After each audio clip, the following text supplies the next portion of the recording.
It was supposed to be a short drive, just a quick, straightforward trip out of the city and back again before dark. I've been running on little sleep, but I figured the drive would help clear my mind. I was in no rush, just a little over an hour between me and the quiet, suburban town I used to visit when I was younger. I didn't expect anything unusual to happen. The road seemed to stretch on forever, the landscape outside the car window a blur of fields and trees as I pushed the pedal down. I didn't even think twice when the radio stations started cutting in and out. There was something soothing about the static, almost like it was the last bit of company I had before the quiet took over. I passed the sign for the town, and for a split second, I felt like I was back in time. Everything looked the same. The same gas stations, the same old diner where I'd eaten pancakes with my parents when I was little. I almost smiled, the nostalgia pulling at something deep in me, but it quickly faded as I continued down the winding road. As the sun began to dip lower in the sky, I realized just how far I had gone out of my way. The town I'd planned on reaching was a mere 10 miles away, but somehow I had driven almost twice that. The signs on the side of the road were sparse now. Not that it mattered much. The car's GPS didn't show anything out here anyway. The only thing visible in every direction were trees, tall and thick, casting long shadows over the worn-out asphalt. It was like I had stepped into a forgotten corner of the world, a place that hadn't been touched in years. I slowed down as I came to a sharp curve in the road. The sky had darkened, and I could feel the temperature dropping. I switched on the headlights and pulled my jacket tighter around my shoulders. Something about the silence out here felt off. I couldn't put my finger on it, but the empty space around me seemed to echo, as if I were the only living thing for miles. It wasn't long before I noticed a small building off the side of the road. It looked old, abandoned even, with boards nailed over the windows. The kind of place that didn't belong anywhere anymore. But as I passed it, I saw something strange, a light flickering inside. For a moment, I wondered if it was some sort of trick, maybe the reflection of my headlights. But no, the light was real, and it was coming from a window at the back of the building. I should have kept driving, but curiosity got the best of me, as it often does. I pulled into the dirt driveway, the crunching of gravel beneath my tires the only sound as I parked in front of the dilapidated structure. The light was still on, and I couldn't help but wonder who else would be out here in the middle of nowhere. I glanced at the building's faded sign, but the words were barely legible. It looked like it had once been some sort of store, but now it was just a shell. The front door was ajar, swinging slightly in the wind. I stared at it for a moment, unsure if I should go in or not.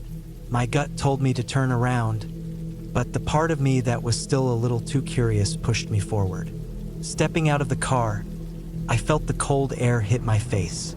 There was no sound, not a bird, not a breeze, just a heavy, thick silence pressing down on me. I took a few steps toward the door, and as I did, I noticed something strange about the ground. There were tracks, faint but visible in the dirt. They didn't look like car tracks, they were too small, almost like someone had been walking in and out of the building. I shook my head, trying to dismiss the uneasy feeling settling in my stomach, but it was hard to ignore. I reached out and pushed the door open slowly. It creaked as it swung wider, and I stepped inside. The air smelled old. Dust, must, and something else, something sharp like burnt wood. My eyes adjusted to the dim light, and I could just make out the outline of old furniture, broken tables, and shelves lined with boxes that had long since lost their labels. But what caught my attention wasn't the mess. It was the sound. A low, rhythmic thumping noise, like something tapping on wood. It was coming from somewhere deeper inside the building. I froze. My heart started pounding. It was probably just an animal, right?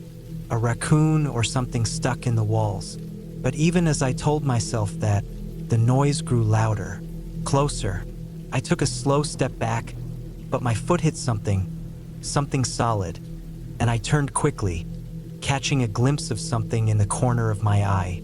It was a figure, small, hunched over, and moving toward me in the shadows. I didn't wait. I bolted, out of the door, back to the car. My hands fumbled with the door handle, and I could feel my pulse roaring in my ears. I slammed the door shut and threw the car into reverse, my eyes glued to the rearview mirror. There was nothing behind me. I drove away fast, heart racing, my breath shallow. The road seemed endless, the trees never stopping on either side of me. It was like I was trapped in a tunnel of darkness, speeding toward who knows what. But after a while, I noticed something. The static on the radio had returned, and with it, a soft whisper, almost imperceptible at first. I tried to tune it out, but it only grew louder, clearer.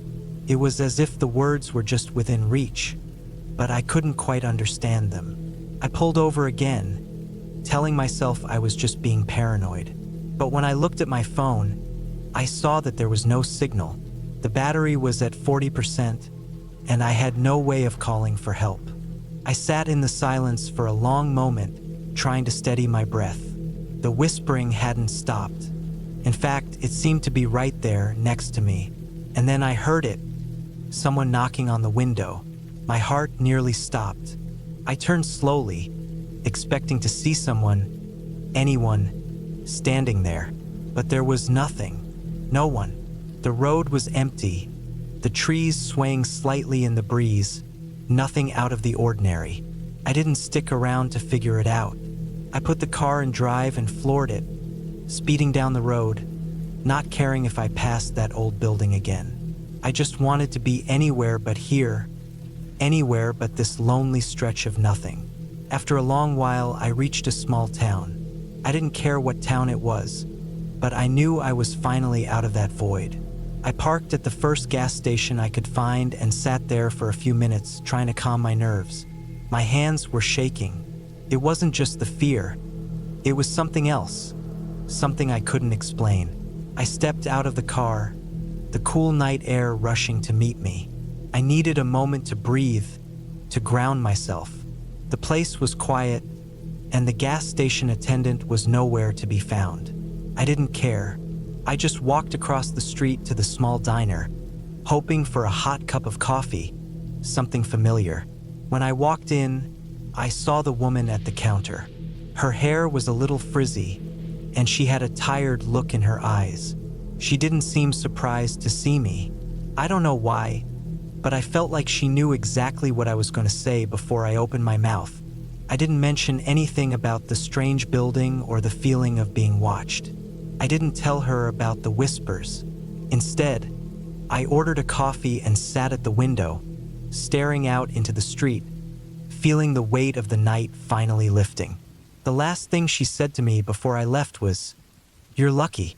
Most people who get lost around here don't make it out." I didn't ask what she meant, but as I stepped back into my car, the weight of her words lingered with me. Maybe I was lucky, or maybe I had just been part of a long pattern. Another lost soul who wandered too far off the beaten path. I didn't care to find out.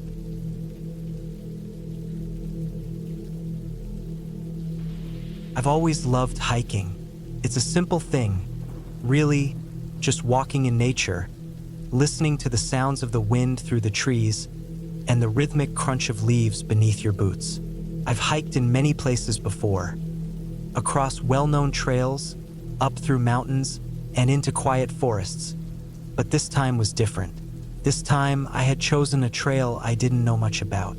And looking back, I wonder if I should have stayed home. I'd come across a flyer for the trail at a small outdoor shop in the last town before the wilderness began. It wasn't particularly popular, the trail that is. Most people didn't talk about it, not even the locals. That should have been a red flag, but I was too eager to get away from everything. I was worn out from work, from the noise of the city, and just needed something to clear my head. The idea of being alone in the woods, far from anyone, felt right. The flyer said it was a 2-day trek, easy to moderate difficulty, and had some decent views of nearby cliffs and valleys. It promised quiet solitude, which sounded like exactly what I needed. The map on the back looked straightforward enough, just a path that twisted through the trees, up over some hills, and down into a quiet hollow near a creek. Couldn't resist. I packed my gear, tent, sleeping bag, a couple of days' worth of food, water, and some first aid supplies. The usual stuff. It was about mid-morning when I hit the trailhead. The sun was still high in the sky, and the air was cool with a slight breeze, just enough to remind me that autumn was coming. The first few hours were peaceful. The trail was easy to follow, winding through thick woods with the occasional clearing that let in beams of sunlight. Birds chirped in the trees, and every now and then, I would catch a glimpse of a squirrel darting from one tree to the next. I kept walking, taking in the quiet around me. My mind cleared with each step. But by late afternoon, something started to feel off. It wasn't the kind of off that made me panic. It was subtler. The sounds of the forest seemed to change. The birds had stopped singing, and the wind through the trees sounded heavier, like it was struggling to move through something dense. I paused and looked around, but I couldn't see anything out of place. Nothing was wrong, not exactly, but I could sense the shift in the atmosphere. I shook it off.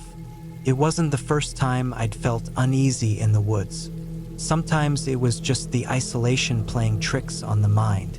The trail began to narrow as the trees grew thicker, their branches reaching over the path like skeletal arms. It felt darker, though the sun hadn't dipped below the horizon yet. The air grew colder, and the quiet seemed to deepen, wrapping around me like a thick blanket. I hadn't passed another soul since I started. Around an hour before sunset, I reached a fork in the trail. The map didn't give much of an indication of which way was which, but it seemed like either path would lead me to the campsite. I took the right-hand path, the one that veered downhill, as it seemed the most direct. I was starting to feel the weight of the day's hike in my legs, and my stomach was reminding me that it was time to set up camp soon. The trail seemed to stretch longer than it should have, and as the sun began to sink lower, I started to pick up the pace. I had to get to that campsite before dark, or I'd be in trouble. It was getting darker by the minute, and my footsteps grew louder as I moved faster. The trees around me were becoming so dense that they blocked out much of the remaining light, leaving the forest floor covered in shadows. A strange feeling crept up my spine. I should have been near the campsite by now. I pulled out my map and checked it again, but the path on it didn't seem to match what I was seeing around me. I stopped in my tracks. The feeling of unease intensified, and I felt a cold knot of dread settle in my stomach. The trees were too close now, the underbrush too thick. It was as if the forest was swallowing me whole. I tried to push the feeling away and told myself it was just the isolation getting to me. I needed to focus. I needed to find the campsite.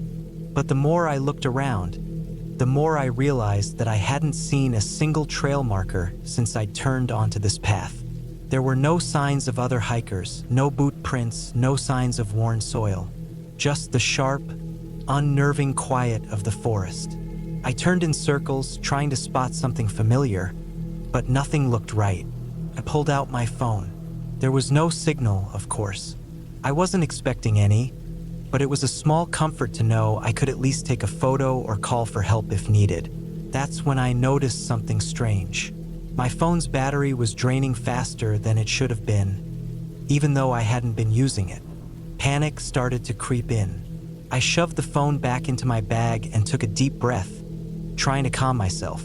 The sun was almost gone, and I needed to make a decision. I could either keep pressing on, hoping the campsite was just around the corner, or I could turn back and find the fork in the trail. The thought of retracing my steps didn't appeal to me, but I knew it was my best option. I turned around and began walking back the way I had come, trying to keep my pace steady. The air had grown colder, and a heavy fog began to rise from the forest floor, obscuring my view. Every so often, I thought I saw movement in the distance, shadows darting behind trees, but when I stopped to look, nothing was there. I walked for what felt like hours, my legs aching, my mind growing more and more disoriented. The fog had thickened, and the trail seemed to stretch on endlessly.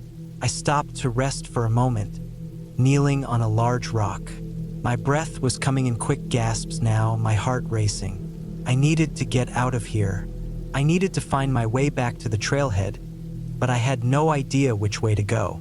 That's when I heard it, a rustling. It wasn't far off, and it was too rhythmic to be the wind or an animal. Someone or something was moving through the trees. My heart skipped a beat. I held my breath, listening. The rustling stopped, but then I heard something else. A soft, almost inaudible sound, like footsteps, slow and deliberate. I stood up, my legs trembling, and began to move, as quietly as I could, off the trail and into the underbrush. My instincts were screaming at me to get out of there, to run, but I didn't know which direction to go. The sound of footsteps grew louder. Whoever or whatever it was getting closer. I didn't dare look back. I just kept moving through the thick forest, my thoughts racing. I couldn't see anything, but I could feel someone, following me. I don't know how long I walked like that, my mind foggy with fear, but eventually, I came upon a small clearing. In the distance, I saw a faint light. I moved toward it as quickly as I could. It wasn't much, just a faint glow, but it was enough to pull me forward. As I got closer, I realized it was the campsite I had been searching for earlier. A small fire burned in the center, its light flickering in the dark. I stumbled into the clearing, my breath ragged. The feeling of being followed had faded, but I still couldn't shake the sense that something was wrong. But when I saw the campsite, I knew I was safe. I had made it. The campsite was untouched, and there was no sign of anyone else. I set up my tent quickly, hands shaking as I worked. Once inside, I zipped the flap closed and sat in silence, listening to the sounds of the night. The forest had quieted down again, and the tension in my body slowly began to ease. The next morning, I packed up quickly and hiked out of there as fast as I could. The fog had lifted, and the sun had come back out, but I couldn't shake the feeling that something had been watching me. I didn't tell anyone about what had happened, not because I didn't believe it, but because I wasn't sure if anyone would understand. When I finally reached the trailhead and saw my car waiting for me, I breathed a sigh of relief. I had made it. I'd escaped whatever it was in those woods. But I still wonder, every time I go hiking now, what would have happened if I had gone a little farther down that path or stayed just a little longer in the clearing. Maybe some things are better left unexplored.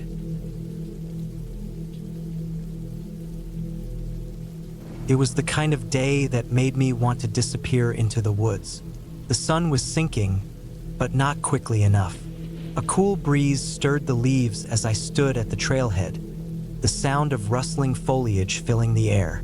There was something calming about it, like nature's own version of a lullaby. The towering pines stood proud and silent around me, their trunks covered in thick moss, their limbs stretching up toward the sky. I had come here alone, a weekend getaway from the noise of the world. The trail had been marked as moderate, a perfect balance for what I was looking for.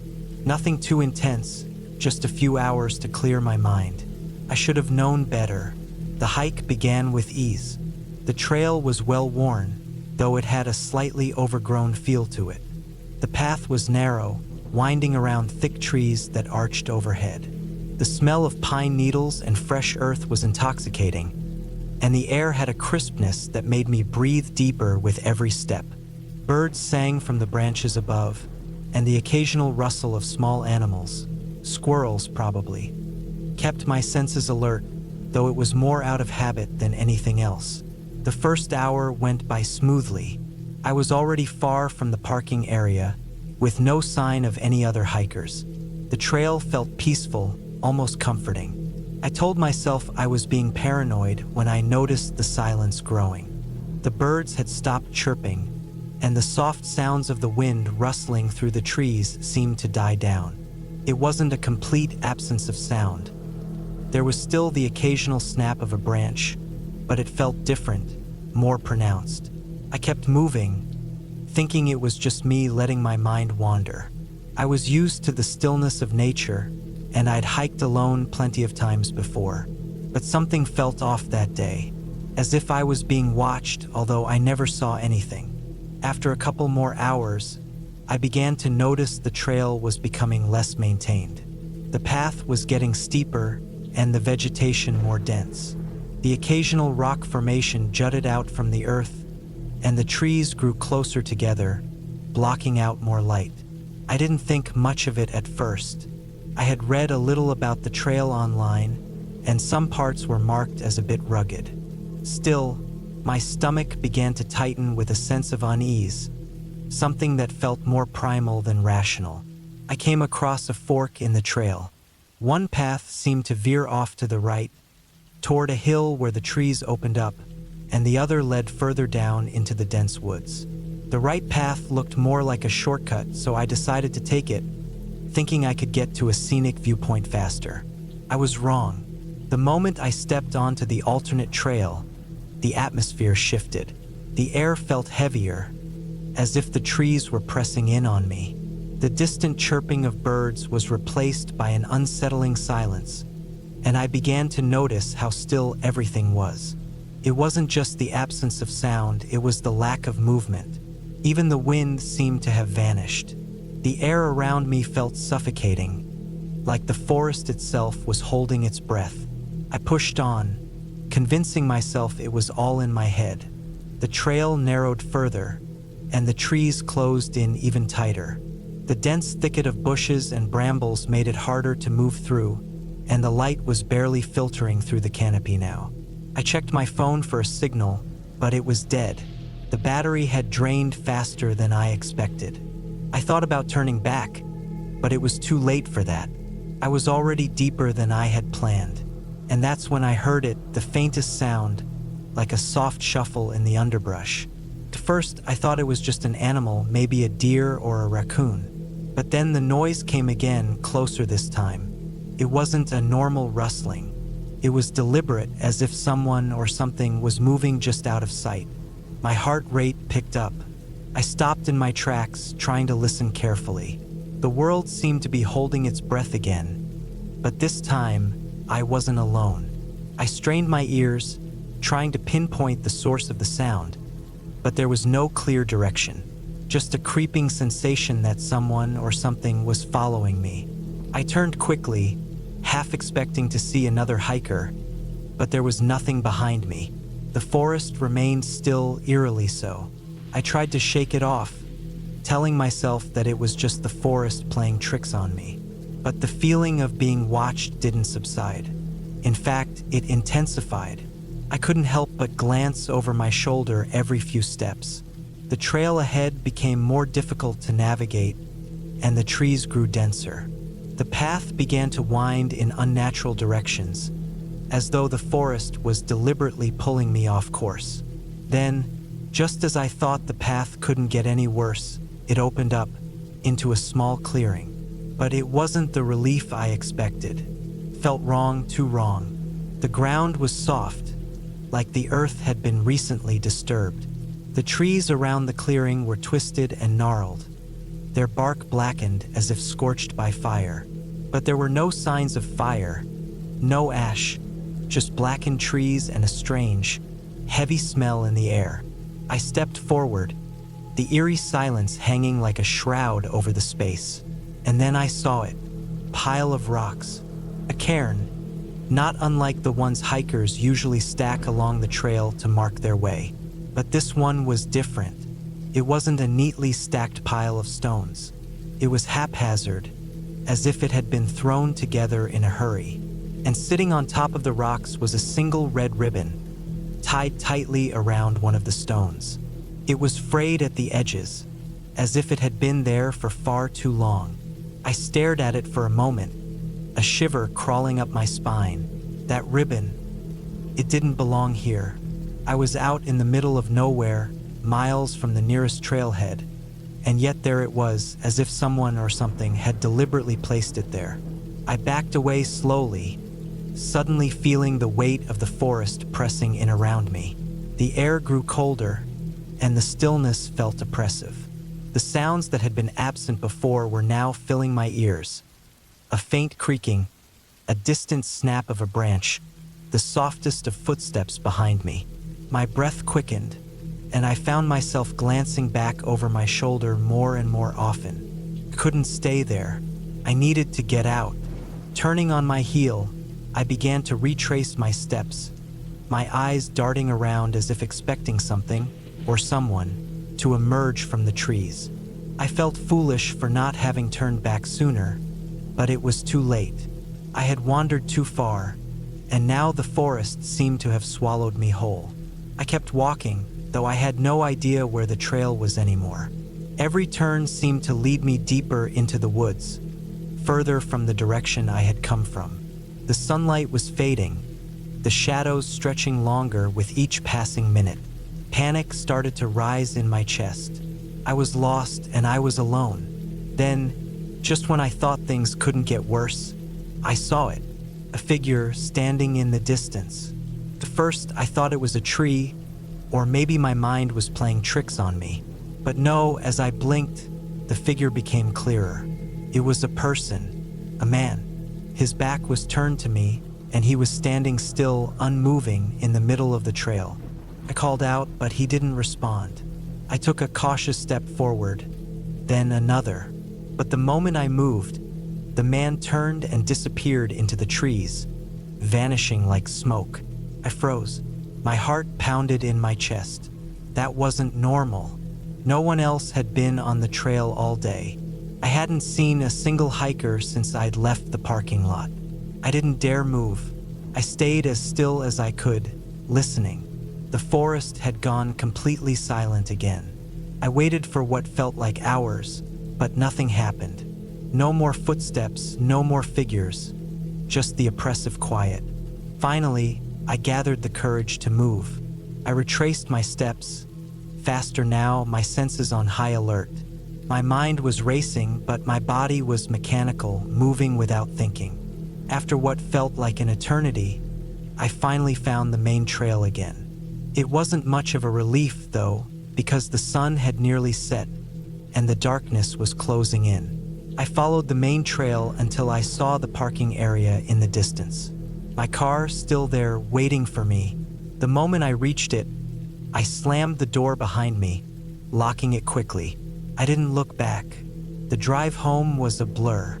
I don't know if I was more relieved to leave the woods or if I was just too exhausted to care. And yet, as I sit here writing this, I can't shake the feeling that the forest didn't want me to leave. Something was out there watching me, something that didn't want me to find my way back. And now, even in the safety of my home, I keep seeing that red ribbon in my mind, fluttering on the rocks. It was a warning, one I didn't understand until it was too late. I don't know what I stumbled upon that day, but I will never set foot on that trail again.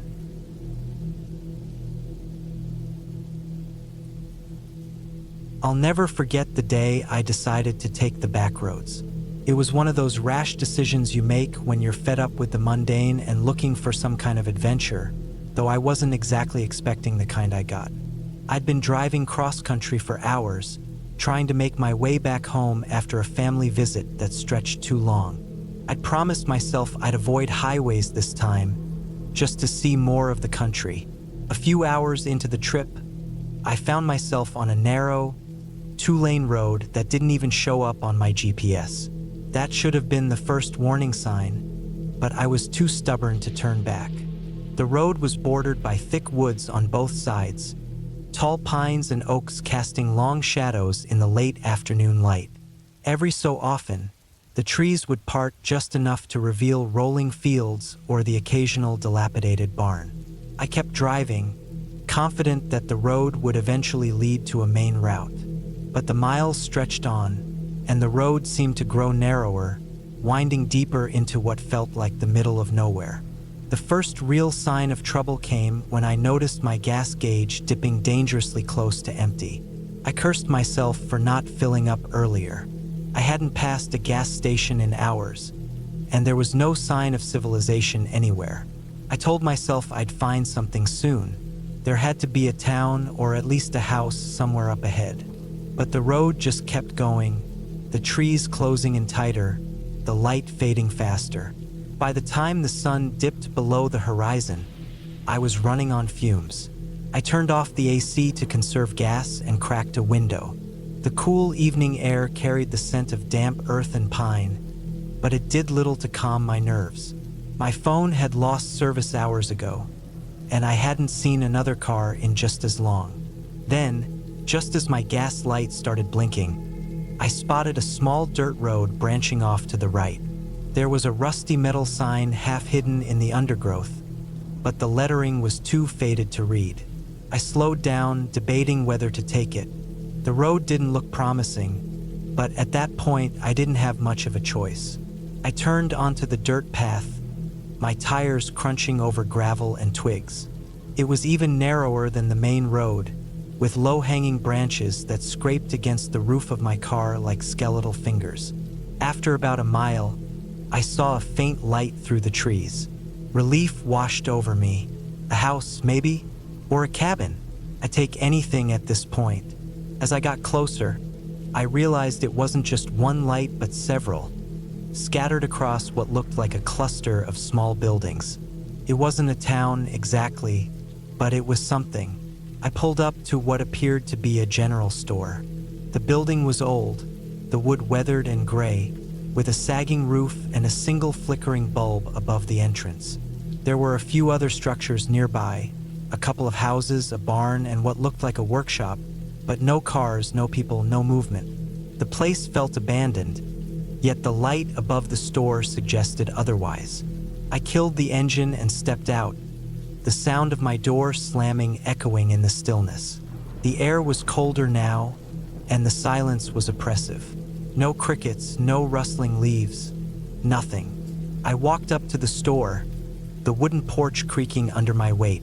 The door was slightly ajar, and I hesitated.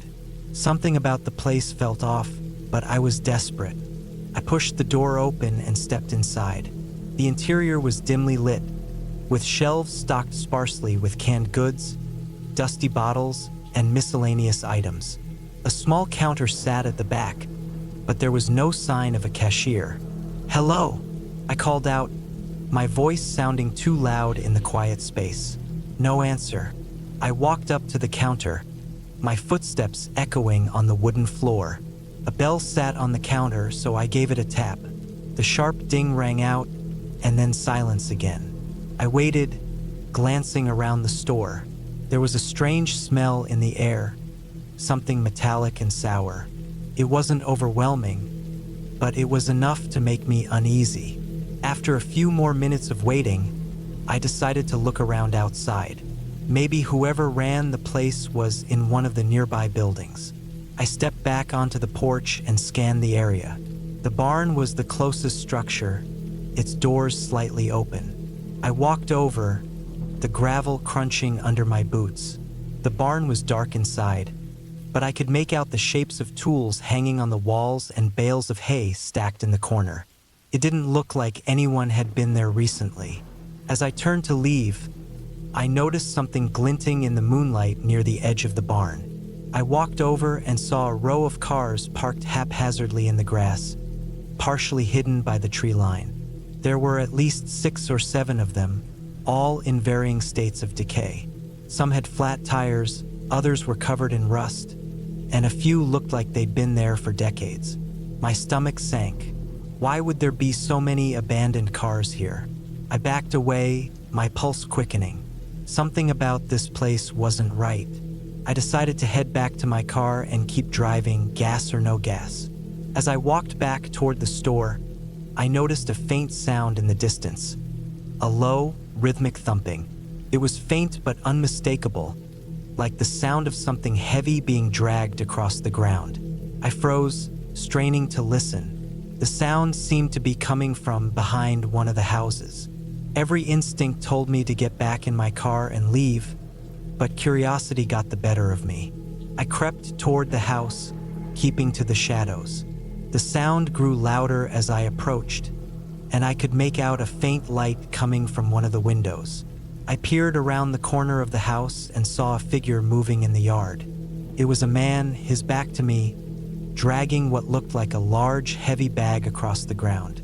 The bag left a dark trail behind it, and my stomach turned as I realized what it might be. I backed away slowly, careful not to make a sound. My heart was pounding so hard I was sure he'd hear it. I made it back to my car, slid into the driver's seat, and turned the key. The engine sputtered but didn't start. "Come on," I whispered, turning the key again.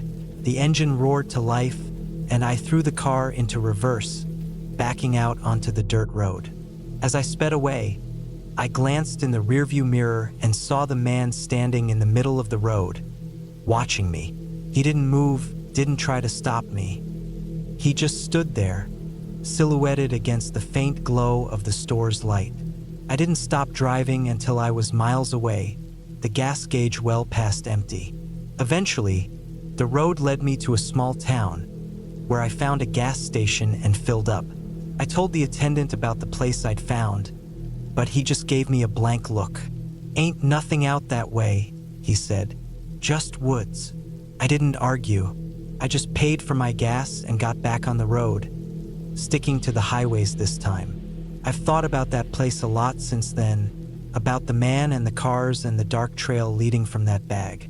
I don't know what I stumbled into that night, and I'm not sure I want to. All I know is that I'll never take the back roads again.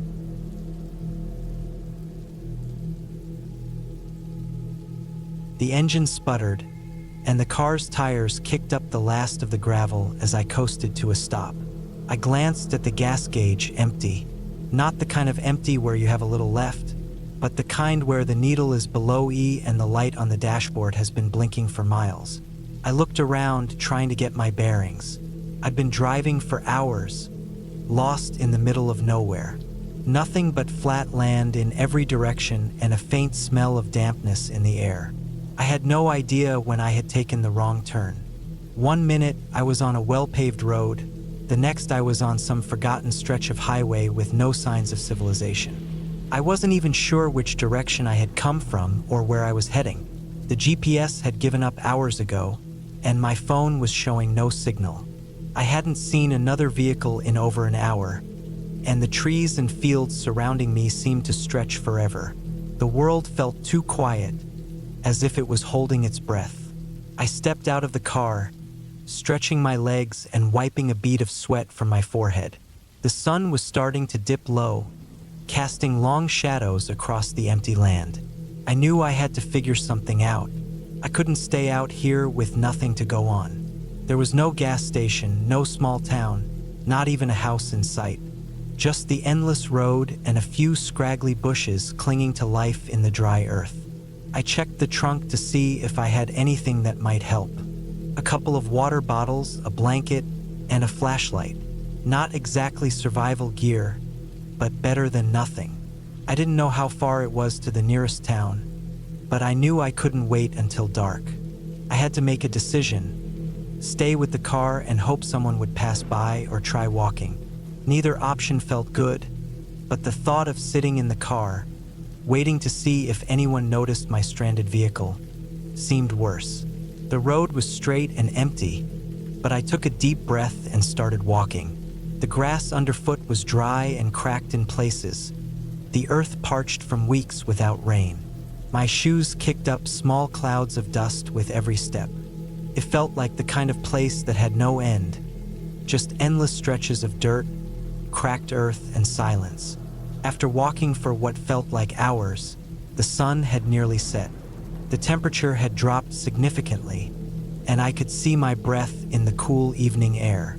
It was quiet, too quiet, the kind of quiet where you start to question if you're alone. The faint rustling of the wind through the dry grass was the only sound I could hear. The sense of isolation was suffocating. I hadn't seen a house or any kind of landmark, and I was starting to feel like I was losing my way. The road had begun to curve, and I couldn't tell if it was leading anywhere. I looked back over my shoulder.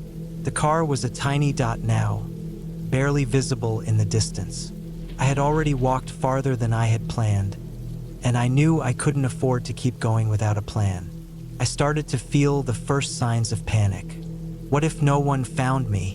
What if I walked in the wrong direction? What if I was walking straight into more of nothing?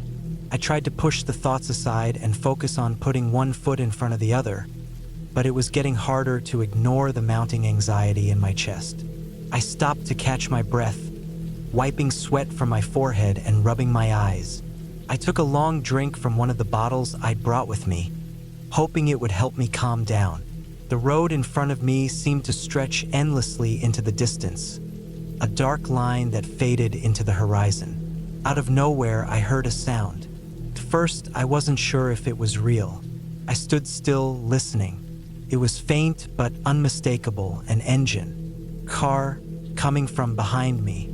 Relief washed over me at the thought of being rescued.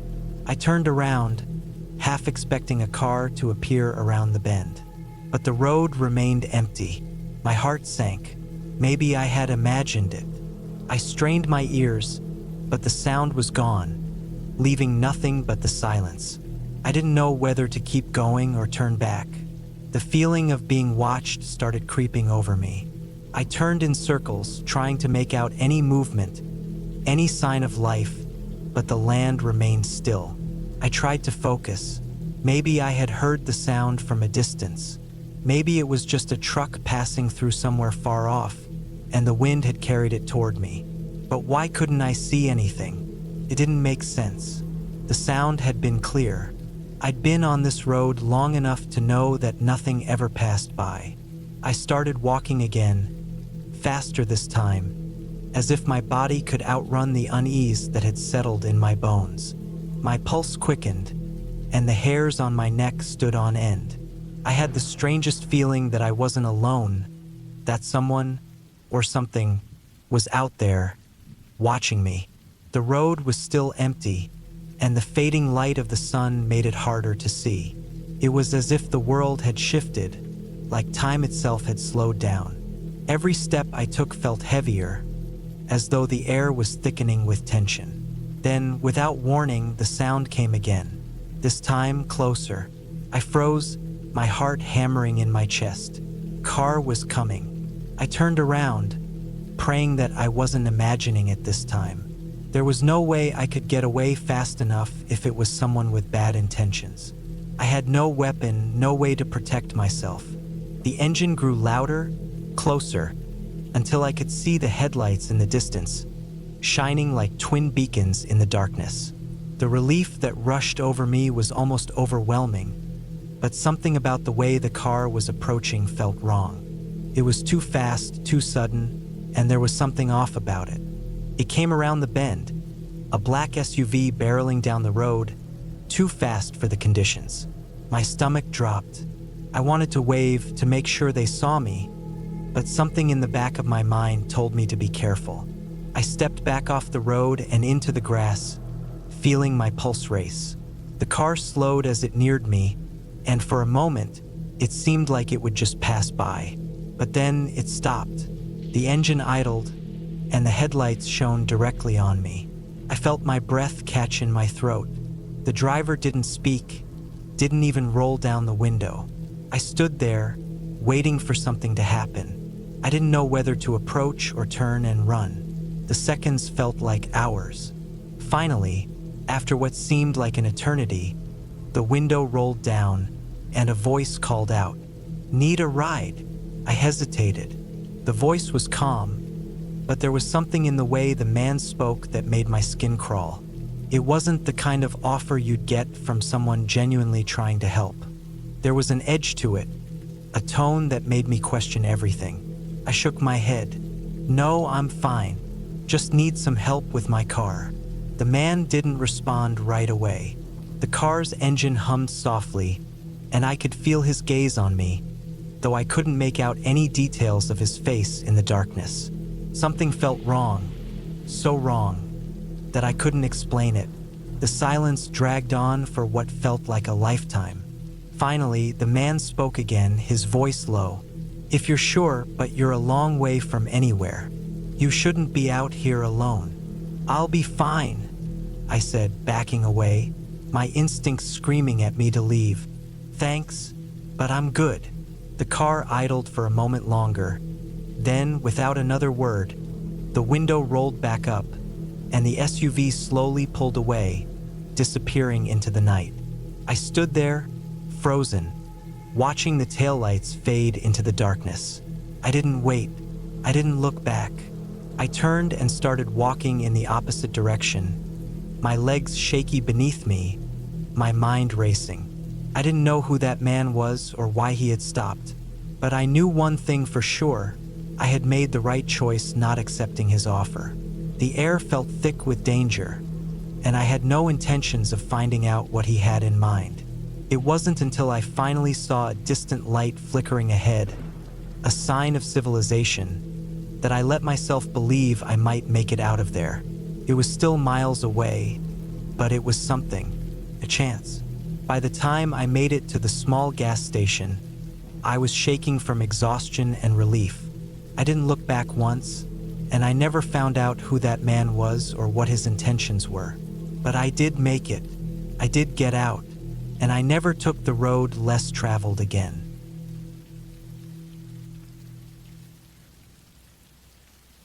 It's funny how easily people can get lost, even when they think they know exactly where they're going. I've heard people talk about it all the time. "I'll just take this shortcut," they say. "It's faster, it'll save me time." What they don't realize is that shortcuts often lead to unexpected places, and not always the ones you'd want to find. I never thought it would happen to me, though.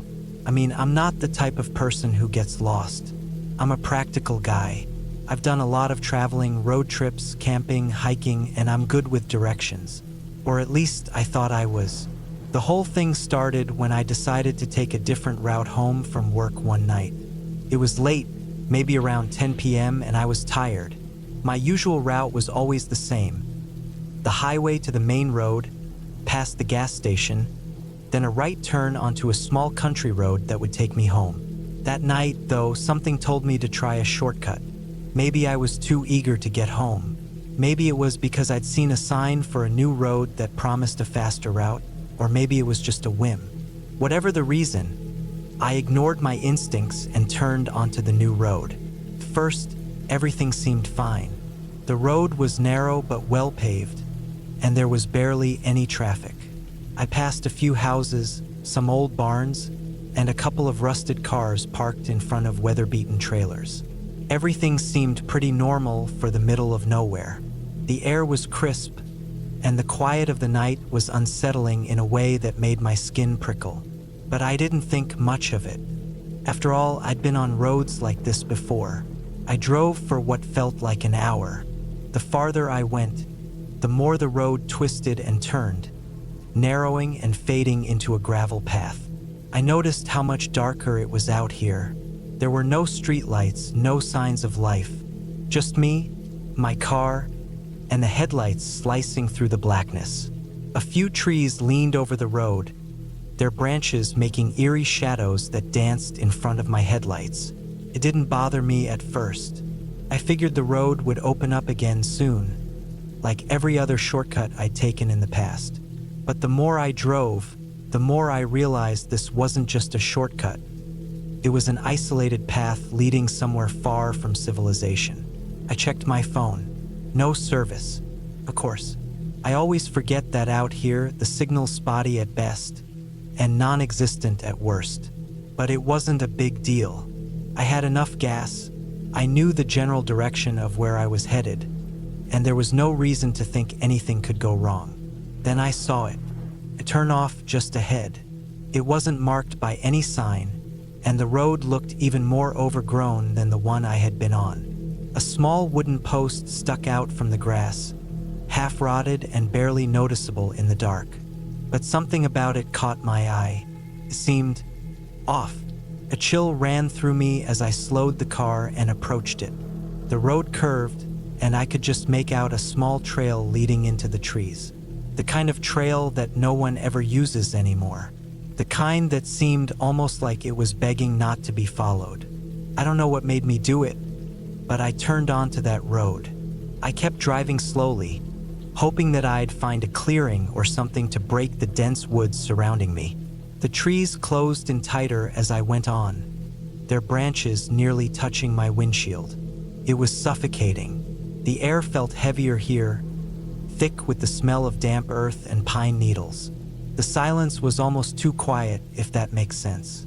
There wasn't a sound. No animals, no wind rustling through the leaves. Nothing. I should have turned back, but I didn't. The road didn't seem like a road at all anymore. It was more of a rough path, a muddy trail that could barely fit my car. The headlights flickered a few times as I hit potholes and uneven patches of dirt. The further I went, the more it felt like the world around me was closing in. There was no sign of life, no houses, no barns, nothing. Just trees and shadows. And then I saw it. A house. It was small, old, and crooked. The kind of house you'd expect to find in a horror story. Run down with peeling paint and sagging walls. It sat just off the road, hidden by thick bushes and trees. There was no driveway, no signs of activity, just this abandoned-looking place in the middle of nowhere. I couldn't understand why anyone would live out here, let alone build a house like that. I pulled over and sat there, staring at it for a few moments, unsure of what to do. The air was thick with an unsettling calmness. Something felt wrong about this place, but I couldn't quite put my finger on it. I thought about just driving away, but I was too curious. My mind raced with thoughts of what could be behind that house. Maybe it was just some forgotten relic of the past. Maybe it had an interesting history. Maybe it was just abandoned. But even that seemed strange in a place this remote. Eventually, I decided to take a quick look. What harm could it do? It was late, but I wasn't too far from civilization. I could always turn around if I felt uneasy. I locked my car, grabbed my flashlight from the glove compartment, and started walking toward the house. The closer I got, the more I could make out. The roof was half collapsed, the windows boarded up, and the door sagged on its hinges. It looked like it hadn't been touched in years, maybe decades. Still, I had to know. I had to see it up close. I pushed the door open, and it creaked loudly, the sound echoing in the silence. Inside, it was dark, but the flashlight cut through the gloom, revealing dust-covered furniture, broken glass, and what appeared to be old papers scattered across the floor. It looked like someone had lived there at some point, but they'd left a long time ago. There was no sign of life, no fresh footprints, no indication that anyone had been there recently. And then I saw it, a photo partially hidden under a pile of debris. I bent down to pick it up, and as I did, my stomach turned. The photo was old, faded, and yellowed with age. It showed a family, man, woman, and 2 kids. They looked happy, smiling in front of the house, but there was something off about their eyes. Their faces seemed too blank, too empty. I stood up, holding the photo in my hand. The hair on the back of my neck stood up as I heard a faint sound, a rustling noise from behind me. I froze. I turned slowly, the flashlight trembling in my hand. Nothing. But then I heard it again, a soft thump, like something heavy being moved, coming from upstairs. I don't know why I didn't run at that moment. Maybe it was just shock. Maybe I was too curious. Whatever it was, I stood there for a few more seconds, trying to convince myself that it was just the house settling, that it was nothing. But then I heard it again, a louder thump, and then another. It was coming from above me from the 2nd floor. That was when my instincts kicked in. I didn't even think. I turned and bolted out of the house. My heart was pounding as I ran back to my car, hands shaking as I fumbled to open the door. I threw myself into the driver's seat and slammed the door shut, gasping for air. I could feel my pulse in my neck, my whole body tense with adrenaline. I started the engine and peeled out of there, kicking up gravel as I sped down the path, my headlights bouncing wildly through the trees. I didn't stop until I was back on the main road, miles away from that house. I never went back, and I never spoke about it to anyone. Sometimes I wonder what would have happened if I'd stayed just a little longer. If I'd gone upstairs. What did I hear? Was it just the house? Or something or someone else? I'll never know, and I'm okay with that.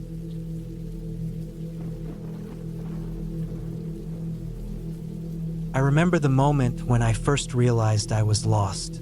I had been hiking through the woods for hours, the same trail I'd followed many times before. But that was before the sun started to dip below the horizon, casting long shadows across the path. It wasn't until the light began to fade that I realized just how quiet everything had become. The usual rustle of leaves, the chirps of birds, gone. It was as if the woods had held their breath. And then the smell of the air changed. It wasn't the fresh, pine-scented breeze I was used to. No, this one had a mustiness to it, almost like wet dirt and mold. I checked my watch, 6:30 p.m. The sun was setting fast, and the path, which had once been clear, was starting to look unfamiliar. I'd hiked this trail so many times I could do it in my sleep, but now it was like I was walking through a different forest altogether. I pulled out my map. The screen was cracked, but it still worked, albeit with some difficulty. I traced my finger over the trail that should have led me straight back to the parking lot. But the more I looked at the map, the more confused I became. I had seen this trailhead earlier in the day, but now I wasn't sure where it was anymore. The trees looked different, more clustered, and the ground underfoot felt softer than usual. I started walking faster, my boots crunching against the dry leaves that covered the ground. Maybe I had taken a wrong turn, or maybe the trail had been altered, and I hadn't noticed. But I had to get out of here. The night was coming on quickly, and the last thing I wanted was to be stuck out here in the dark. The silence was unnerving. I tried to focus on the crunching of my steps, but even that seemed to fade after a while. It wasn't until I heard a snap of a twig somewhere behind me that I froze. My heart rate spiked. I looked over my shoulder, but saw nothing. Just trees, stretching out in all directions. I shook it off, telling myself it was just an animal, maybe a deer or a raccoon. But then, I heard it again, louder this time. A definite snap of a branch, followed by a rustle in the underbrush. My breath caught in my throat. There was something else out there. It wasn't an animal. It was too deliberate, too human. I quickened my pace, trying not to panic. Every crack of the branches, every rustle of leaves made my stomach churn. The hairs on my neck were standing on end, but I couldn't see anything. My mind was starting to play tricks on me. I told myself. It had to be the dark playing its part, the shadows stretching and shifting, making ordinary things seem more sinister. But the more I walked, the more the sensation of being watched grew. It was like someone or something was trailing just behind me, staying out of my line of sight. I glanced at the trees, hoping to catch a glimpse of something that would explain the unease crawling under my skin, but there was nothing. I needed to make it out. I pushed myself forward, but every step seemed to take longer. The trail was growing thinner, the trees closer together.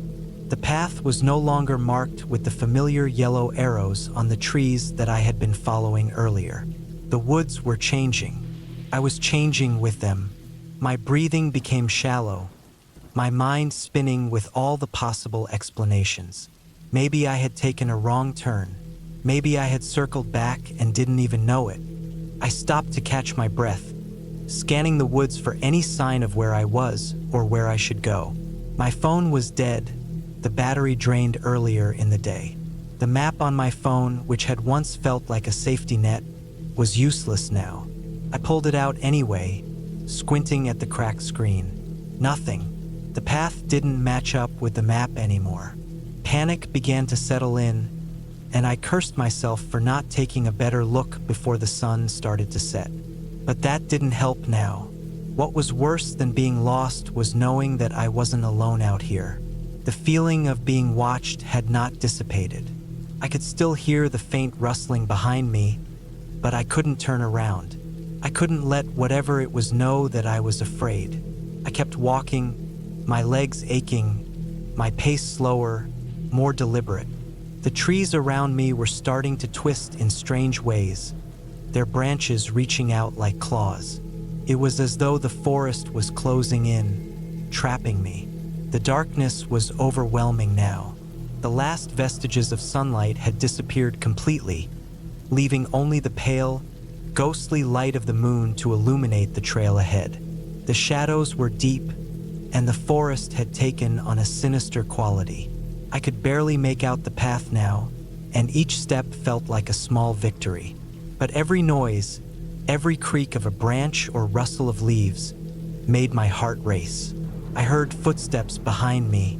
I froze again. These were different from the sounds I'd been hearing before.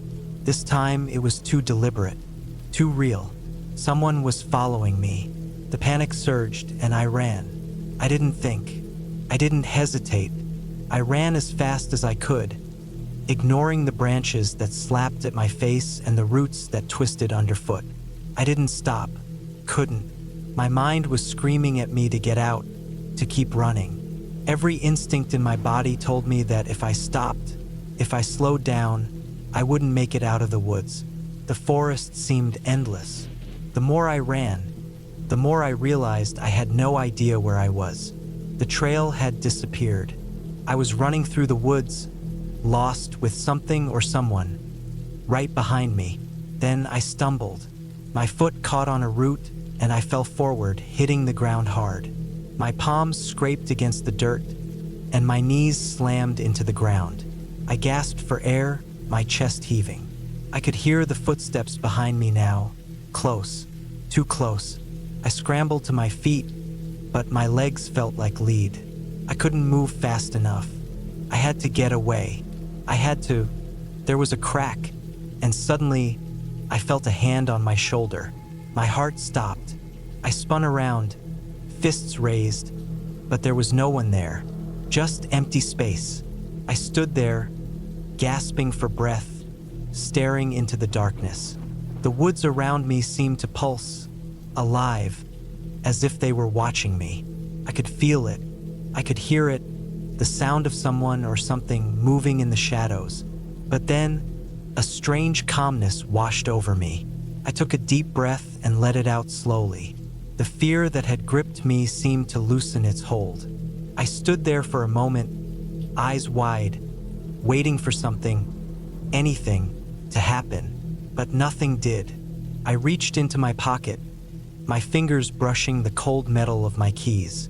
With a sense of clarity I hadn't felt since I'd first started this hike, I made a decision. I had to get to the road.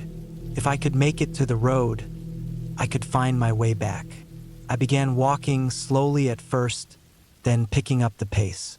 The sounds that had haunted me earlier were gone, replaced by the soft rustling of the wind in the trees. The night was still, the moonlight now casting long shadows on the ground. The tension in my chest eased with every step I took, and after what felt like an eternity, I finally saw it, a break in the trees.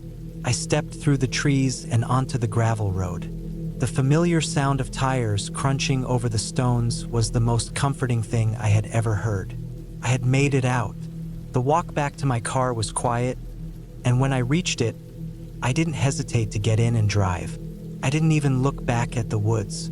It wasn't until I was safely home, sitting on my couch, that I realized what had happened. I had been followed, not by an animal, not by a ghost or some mythical creature, but by someone. I don't know who it was or why they were out there. I don't know if they ever meant me harm. But what I do know is this: some part of me had to face the truth. Sometimes the scariest thing isn't the unknown or the supernatural.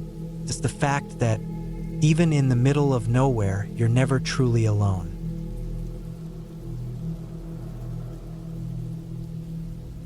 I had never been the type to take risks, but when my friend Lucas suggested a weekend getaway in a remote cabin, I didn't think much of it. It sounded peaceful, an opportunity to escape the noise of city life, to breathe in some fresh air, and maybe do some reading or stargazing. What could go wrong? The cabin was about a 4-hour drive from the city, tucked away in a forested area. We'd rented it through an online listing, a small but cozy-looking place. As we drove deeper into the woods, the road grew narrower, and the trees on both sides became more imposing, their thick trunks crowding us like silent sentinels. I wasn't sure if it was the isolation that unsettled me or the deepening sense of unfamiliarity. There were no other cars on the road, and the occasional house we passed was so far off the beaten path that I wondered how anyone lived out here. By the time we reached the cabin, the sun had started to set, casting long shadows across the clearing in front of the house. The building itself was old, weathered wood, dark shingles, and a faint smell of pine sap in the air. It looked charming enough, but there was something off about it, something that made my skin crawl as I stepped out of the car. Maybe it was the silence, the absence of any noise except the rustling of leaves. There wasn't even a breeze. "I'll go check out the inside," Lucas said, grabbing the key from the back seat. His casual tone did nothing to settle my nerves. I followed him into the cabin, and as soon as the door creaked open, a musty smell hit me, the air thick with the scent of mildew and dust. The place felt like it hadn't been touched in years, though everything was in its place. An old leather couch sat by a stone fireplace, and a small kitchen area to the left was stocked with basic supplies. The hardwood floors creaked with every step, and I felt like the building was alive, shifting beneath us. Lucas tossed his backpack onto the couch and went to explore upstairs. I didn't follow. Something about being alone in this house made me uneasy. I sat down on the couch, trying to shake off the feeling, but it lingered. It was strange. There was no reason for me to feel so tense. The cabin was just old, that's all. Night fell quickly, and the forest outside seemed to close in on us. The only light came from the flickering lamp by the couch and the faint glow of the stars through the window. Lucas was in the kitchen, rummaging around for something to make for dinner, and I found myself staring at the fireplace, watching the flames dance and crackle. That's when I heard it. At first, it was so quiet I thought I imagined it. A faint rustling, like something brushing against the cabin. But then it happened again, louder this time, a steady scraping sound. I tried to dismiss it, but it wouldn't stop. The longer I listened, the more certain I was that it was coming from outside. It sounded like someone was dragging something heavy across the ground. I stood up, moving toward the window. Outside, the trees seemed even darker than before, the shadows impossibly deep. The wind had picked up, howling through the branches, making the rustling noises even harder to place. I couldn't see anything beyond the clearing, but I could feel the hair on the back of my neck standing up. "What's that sound?" I asked, trying to sound calm. Lucas didn't answer at first, and I heard him walking toward me. "Just the wind, probably," he said, peering out the window with me. I wanted to believe him, but something about his voice was a little too casual. His gaze lingered for a moment too long on the trees, and when he turned back, his face was a little too pale. "Are you sure?" I pressed. He didn't say anything at first, just shrugged. "Yeah, probably nothing. Let's just get dinner going." But I couldn't shake the feeling that something was out there. After dinner, I tried to push the thoughts from my mind, but the noises persisted. Every time the wind picked up, the scraping and dragging would return. It was as if the forest itself was alive, scratching at the walls, waiting for something. Around midnight, I finally couldn't take it anymore.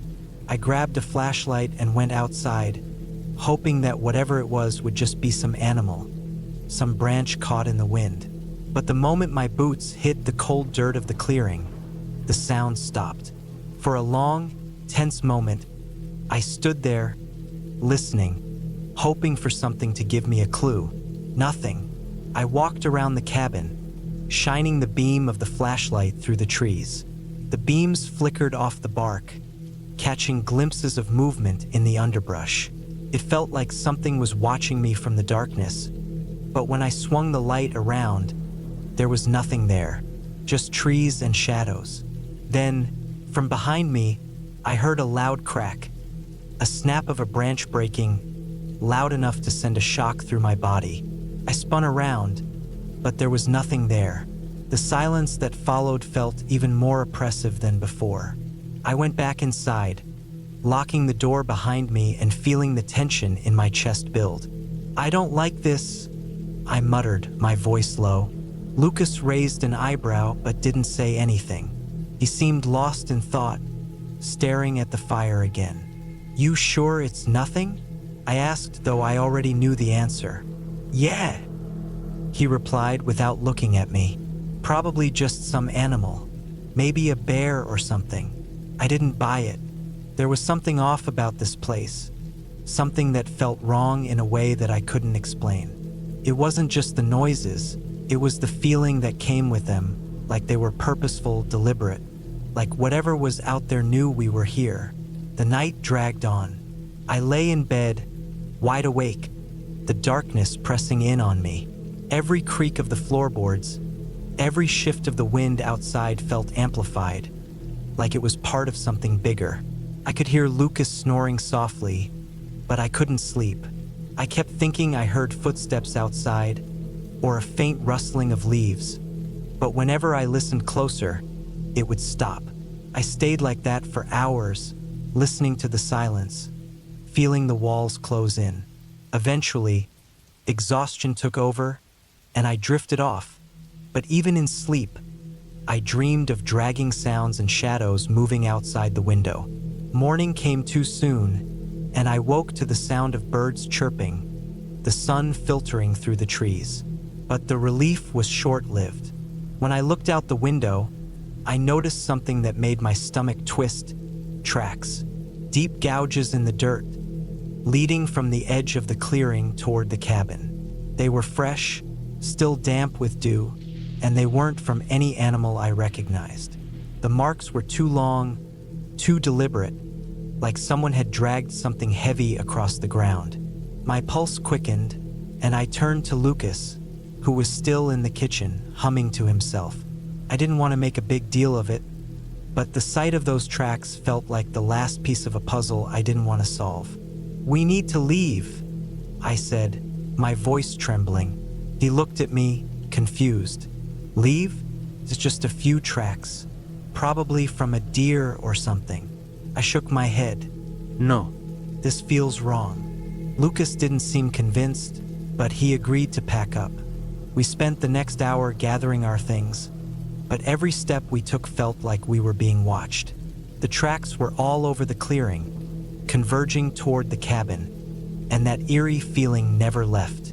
We were nearly finished packing when I heard a noise. A thud, followed by the sound of something scraping along the wooden floor. I spun around, my heart pounding in my chest. Lucas froze too, his face drained of color. The door was still shut, the windows locked, but it was as if someone was still inside. Without thinking, I bolted out the front door, grabbing my bag, and ran toward the car. My hands were shaking, but I fumbled with the keys and got the engine running. Lucas followed, his face pale, and we sped away without looking back. As we drove, the cabin seemed to fade into the trees behind us, but the sense of being followed never left.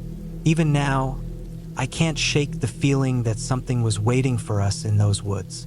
The dragging sounds, the tracks, they weren't just some random event. They were a warning. We made it out, safe, but I'm never going back to that cabin. And sometimes, late at night, I hear that dragging sound again, faint but persistent, like it's calling me back to the woods.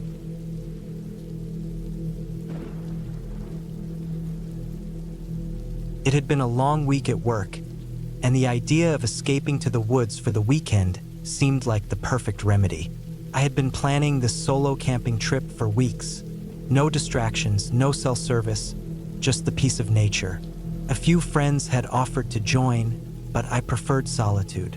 It felt better to be alone, away from everything and everyone, to recharge and find clarity. I arrived at the park in the late afternoon, the sun hanging low in the sky, casting long shadows across the dense trees. The air had that crispness to it, the kind that made you take a deep breath and feel alive. I drove to the spot where I had planned to set up camp, far enough from the main trail but not so isolated that I'd feel uneasy.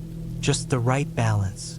I had a tent, a hammock, and the basic supplies: food, water, a first aid kit, and my trusty knife. Everything I needed to get by.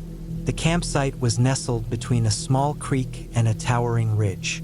The sound of rushing water from the creek was soothing, and I figured it would be the perfect background noise for the night.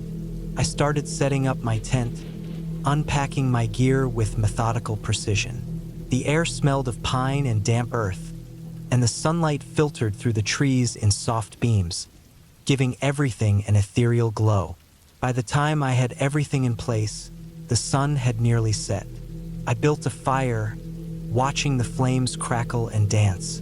The warmth felt good against the cool evening air. I ate my dinner, simple but satisfying, and settled into my hammock afterward, enjoying the serenity. But something was off. It wasn't the usual peaceful stillness of the woods. There was a slight tension in the air. The sounds of birds and insects had died down, and I couldn't shake the feeling of being watched. I chalked it up to nerves. After all, I was out here alone. I grabbed a book from my bag to distract myself, but the unease lingered. A few hours later, as the moon climbed high in the sky, I decided it was time to turn in. The night was too quiet. I zipped myself into my tent, the fabric thin and reassuring, the sound of the wind rustling the leaves outside. Just as I was about to close my eyes, I heard something. It was faint at first, just a soft rustling in the underbrush. I held my breath, straining to listen. The rustling continued, growing louder, as if something was moving around my camp. My heart began to beat faster. I knew there were animals in the area, deer, squirrels, maybe a bear, but this didn't sound like the usual wildlife. This was deliberate, methodical, the sound of something or someone moving closer. I stayed completely still, the hairs on the back of my neck standing up. The rustling stopped, but I didn't relax. Instead, I grabbed my flashlight and shined it toward the tent's entrance. Nothing. I couldn't see anything, but the silence was suffocating. Maybe it was just an animal, but the rational part of my brain couldn't ignore the oddness of it. It felt too purposeful, too coordinated. I waited for what seemed like hours, but eventually, the noises stopped. I let out a shaky breath, convinced I was just being paranoid. I turned off the flashlight and tried to sleep, telling myself that everything was fine. The next morning, I woke up with the sun. I felt drained, as if I hadn't slept at all. The events of the previous night were still fresh in my mind. I checked my camp, but everything seemed normal. My tent was untouched, my fire pit cold, my food bag where I left it. No signs of animals or anything out of the ordinary. I decided to hike for a while, hoping the exercise would clear my mind. The trail took me deeper into the forest, away from the camp. The woods were beautiful, full of towering trees and colorful autumn leaves. But even as I marveled at the scenery, that feeling of being watched never quite left me. After a few hours, I made my way back to the campsite. That's when I noticed something that made my stomach drop. The area around my camp was disturbed. The ground had been dug up in several places, the dirt overturned in a way that didn't look natural. My heart began to race. I knelt down and examined the marks. They weren't animal tracks, too large and too deliberate.